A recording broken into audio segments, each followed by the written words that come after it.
خبر شامل کرتے ہیں میرپور آزاد کشمیر سے۔ District football champion cup 2021 کی بازی Kashmir national football club Mirpur لے گیا۔ آج کا final match Kashmir national football club بمقابلہ golden star football club کھیلا گیا، جو کہ کشمیر نیشنل نے 2-0 کی واضح برتری سے اپنے نام کر لیا اور اس چیمپئن شپ کی فاتح قرار پائی۔ میچ کے دونوں گول کشمیر نیشنل کے کپتان عثمان شاہ نے کیے اور مین آف دی میچ قرار پائے۔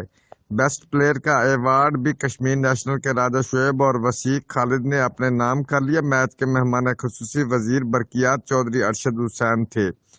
چودھری ارشد حسین نے ڈسٹرکٹ فٹ بال چیمپئن کے انعقاد پر چیئرمین فٹ بال ایسوسی ایشن ذوالفقار الحسن اور صدر فٹ بال ایسوسی ایشن بشارت بھٹی کو خراج تحسین پیش کیا۔ چودھری ارشد حسین نے جیتنے والی ٹیم میں انعامات تقسیم کیے۔ رپورٹ راجہ شوکت، جیو ایکسپریس نیوز، میرپور آزاد کشمیر۔